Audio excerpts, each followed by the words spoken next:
A lot of people probably have that question. Getting into voice acting, I'm going to be honest with you, okay? You would want that, right? You wouldn't want me to like make up some pie in the sky thing, right? You would want to know the truth. Well, here's the truth. It's a lot harder to get into it now than when I started. When I started, as I said, it was very small. I was working on a video production in Houston, Texas, and I've been acting since I was a little boy. Any chance I could get to act or perform. Church plays, school plays, community theater, drama camp, anything I could do just to perform. And one day, a guy I was working with in Houston said, "You've got a lot of experience in acting, don't you?" "Yeah, been doing it all my life." And he said, "You should go and audition for this place here in Houston called ADV Films. They buy these animated shows, these Japanese shows, and they dub them into English. And they're looking for actors." And I was like, "Really? That sounds really fun." I didn't ask how much it paid. I didn't care. I was like, wow, more chance to act, right? Something fun. And so I went and auditioned, and I got cast, and the first role I ever played was Vega in Street Fighter II. But then it kind of picked up from there, and I was just blessed, and I mean blessed. God blessed me to give me the opportunity to get into this industry when it was still very small, and there wasn't as much competition. Now it's a lot harder. That's just the truth, and I love you, so I'm going to tell you the truth. However, if you're interested in pursuing voice acting, here are the things I suggest. 1, pursue acting, not voice acting. Acting is the key to being a good voice actor. How many of you guys remember a time when English dubs were really bad? Yeah. Some of you are too young to remember, but there was a time when English dubs were really bad. Does anyone know why they were so bad? You know why? I'm going to tell you, because a lot of you may not know. Because when companies would buy these shows, they would want to dub them into English. They thought to themselves, who could we get to play these roles in English? And the first thought that came to their mind was, we should get radio guys, because they know how to work a microphone. They're experienced with talking into the microphone. It's 14 minutes past 5, you know, the whole radio personality guys. The problem was they weren't actors. They knew how to work the microphone, and they probably had really good voices, but they weren't actors. So those dubs, while the guys had technically really good voices, they couldn't capture the, you know what I mean, the drama and the pathos of the characters. So they ended up being kind of stilted. "Okay, I'll come with you." You know what I mean? That kind of thing. And about 15 years ago, that changed because some companies started hiring actors. They started thinking, you know what? We want them to act. Forget the whole radio personality, radio voice guy. Let's hire some actors. So the first thing I would encourage you to do is get as much experience as you can acting. Get in your school's productions, get in community theater in your area, get in church programs, take acting classes, anything to develop those skills. Every voice actor I know has a huge background in acting. Some of them even have degrees in acting. Like some of them have master's degrees in theater. Myself, I minored in theater, I majored in film, and then I minored in theater. So the first thing would be acting. The second thing is you have to be where that kind of work is done. That makes sense, right? There are certain cities in the country where certain kind of things happen, you know? I've said before in panels like this, if I wanted to be a country music singer, where would I go? Texas, Nashville, right? Where the country music is. Nashville's the country music capital of the world. There are only about 5 or 6 places where voice acting is done with any kind of volume. 1, Los Angeles, Dallas, Houston, New York, a little bit, Vancouver, Canada, and that's about it. So if you ever want to get into that business, you have to be where those opportunities are. So those are really the only two things. Get yourself acting experience and be where the opportunities are. You could be the greatest actor who ever lived. And if you live in Paducah, Kentucky, chances are you're not going to get many chances to act, right? Stands to reason. So those are the two things. Now, it's very important that you hear me. I'm not encouraging you, any of you young kids, to pack up your bags and move to Texas because you think you're going to be a famous voice actor. That would be irresponsible. That'd be a bad move. Because I don't even know many voice actors who make a full-time living voice acting. It does not pay a lot. It's a lot of fun. It's very fulfilling and enjoyable, but it doesn't pay a lot of money. So get yourself training at things that you can be good at, that you can make a living at, while you're pursuing whatever goals you may have in voice acting or acting, okay? That's the best information I can give you guys. And I certainly wish you the best with it. Yes? What is the deal between you and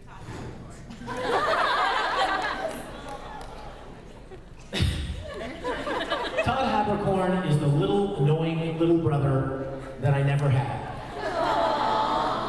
I love Todd. Seriously. But quite honestly, I mean, he's half my age. So I consider him like a younger brother. I do. He's like my little annoying little brother.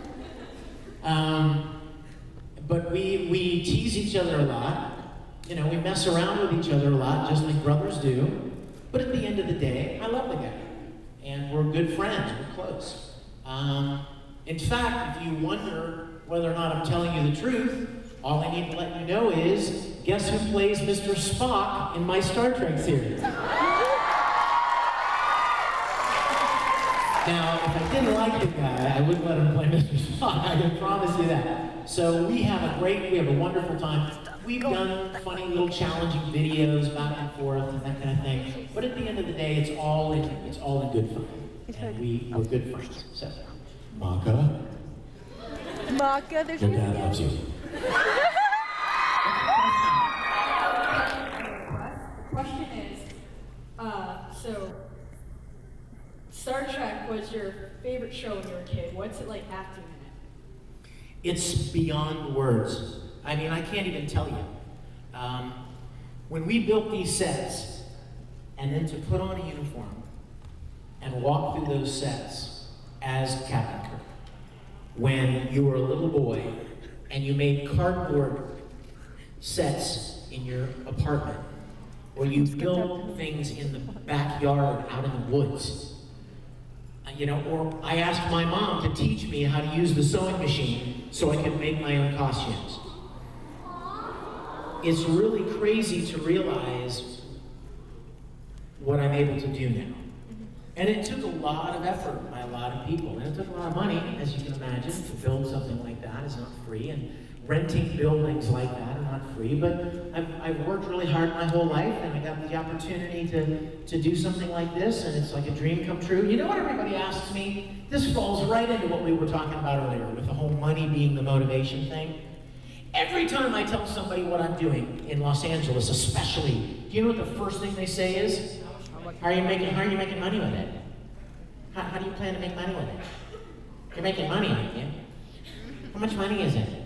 just enough. And I look at them and I say, nothing. We can't make money off of it. It's a licensed property. Star Trek is licensed by CBS. You can't just make Star Trek and sell it. That's illegal. I'm like, I'm not making any money off of it. And they're like, well, how did you build all this? I'm like, I have a bank account. I spent my money. Lots of it. To build all that. Somebody had to buy the lumber, somebody had to open up a Lowe's account and buy all of that lumber and all the nails and paint, carpeting and all of it. Somebody had to rent the building. And you should see the look on their faces. They can't even conceive that you would do something for the love of it and not for money. Sorry? Did you say? What did you say, really? Absolutely. Absolutely. And I don't know why they don't get it. Because chances are there's something in their life that they love very much, and they would do regardless of whether they were paid to do it. Mine just happens to be Star Trek. So it's really interesting because we can't make money, we can't sell it, but that's not why we're doing it. We're doing it because all of us, when we were little kids, we loved Star Trek. And now the chance to do it as grown-ups. And here's the cool thing, you guys. Remember what I told you my college degree is in? Film. So I know how to shoot, direct, edit, light, all of the things, sound design, related to film. And I've been acting since I was a little boy. And here's my childhood love of Star Trek. So what am I getting to do? I'm getting to merge the skills that I've developed over the years in production with my childhood love. And I'm not alone. The guy that's my cameraman, the guy that's the sound guy, the guys that are building sets, they all have these amazing skills in their respective areas, but we all have one thing in common. When we were little kids, we loved Star Trek. So we get to do this together. Pretty cool, right? Pretty cool. Yes. Do you have a question? Don't eat my question.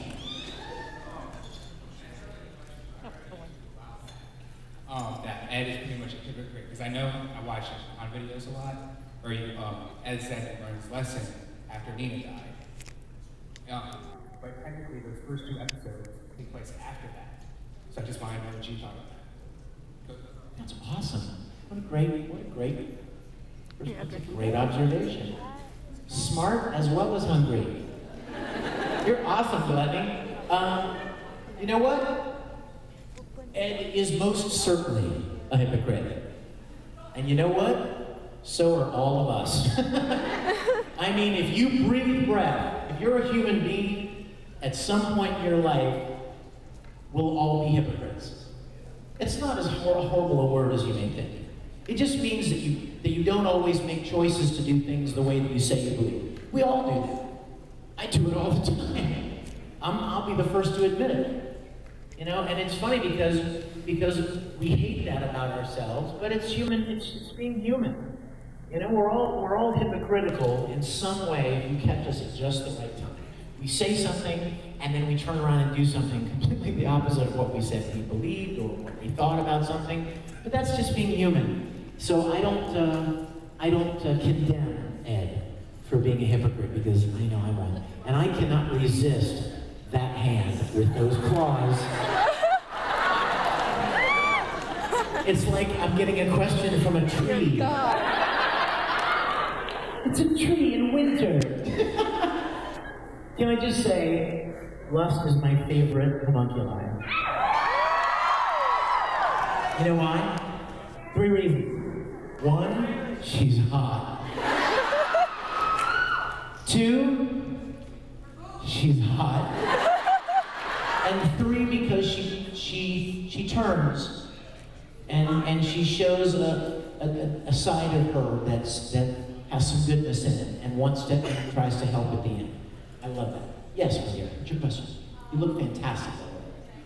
My friend here is a big fan of the Work on the One Piece song, and he was wondering if you could sing us a tiny bit of it. Wait, he does a One Piece? Well, there are 3 One Piece songs that I did. I Which don't one do you watch like? One Piece, so I don't know. I just kind of I just watched it like when it first came out, and after like 20 episodes. Uh-oh, which one is that? Okay. Okay, there's We Are, and then there's Hikari. Hikari. Is that the point? And then there's A to Z. Is it? You can't stop me now, I'm always going. A to Z, I run without stopping. Sometimes I worry I'm not gonna make it, but I know that it's just a little farther. Da da da da da da da da. I don't remember the words, but I like to sing it anyway.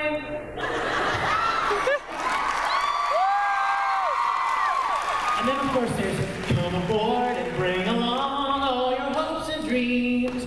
Together we will find everything that we're looking for. One Piece, dun dun dun dun dun dun. Let's see, what's the other one? don't stop, we're in love. That's right, no. We just did that. How's Hikari go? What? Right! I think back to the time my search first began. Left behind those shores of sand for the endless everlasting world out there. I love that song. It's too high. And it takes your breath away. You have to sing too much. Too soon, too fast. Yes. First off, I wanted to say that you're my favorite voice actor. Oh, you're thank you. I think you're the first one whose name I ever bothered to learn. So basically, you were a genius when you were a child. The first name she learned has 14 syllables. You're a genius. Vic Mignogna. I can just see like a 6-month-old saying my last name.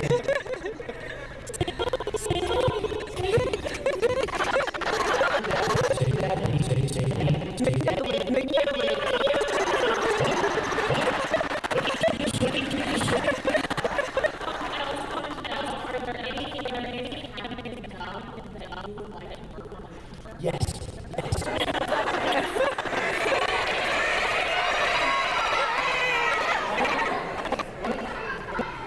Who just said Attack on Titan? Let me say something, all right? That was your question? What happened? I did not. I had to beat a figure on the back. That's right. You want to hear something funny? Right behind this screen, 25 minutes ago, right before I came out to talk with you guys, there was one of the Japanese guests who is a part of, or I don't know if he wrote it, directed it or something, Attack on Titan. He's the editor. I don't know. I recognized his face because we've done a lot of conventions together. But I was standing back there and he's like, Vic, good to see you. And I'm like, yeah, good to see you. And we had a translator talking, and he said to me, are you going to voice act Attack on Titan? And I said, I would love to if somebody will let me. I've got money, I'll pay. I would love to be a part of that show, but unfortunately, I don't know. I don't know. Is there a character named Aaron? Okay, you know what, you guys? Would you do something for me? Let's do an experiment. Let's see whether or not the fans have any pull or influence. I don't know, maybe they do, maybe they don't, in some of these kind of decisions. But do this for me. Get online, wherever, like forums and stuff like that, and say how much you would love to have me be a part of that show. I would love to do it, but here's the truth is, you know what, you guys? When you think of people like Robert De Niro or Brad Pitt or all these super movie stars, they choose their projects. All Brad Pitt has to do is call up his agent and say, I want to do that. I'd like to do that. And they're in. No such luck for us. We're lowly voice actors. I make no choices about roles that I play. I audition my little heart out like everybody else, and I hope for a chance to be a part of something. So do me a favor, and if you would do that for me, you know who's somebody else I would love to play in answer to your question up here? I would love to play Tuxedo Mask. I have heard that there's more Sailor Moon coming at some point. Oh my god! I don't know what studio it's in. I don't know where it's going to happen or when it's going to happen. But I would love to play Tuxedo Wait, Mask. Vic. So, What if you did like a cosplay thing like you did with FMA? Do like a cosplay version of it. so do that for me if you would. If there are places that you as That'd be anime hilarious. fans frequent, Oh, where you talk Tuxedo about Mask. shows that are coming out, people that you, and be prepared for somebody to reply, oh, not Vic Mignogna, he's a jerk. I hate him, he's the worst voice actor ever. That's fine. No, it's okay. It's okay, I can take it. It's fine. But if there are places like that, let him know, because I told him, I was like, do you have any power? and he, you know, I don't even know if that came across or not, but I don't know if he does. But I would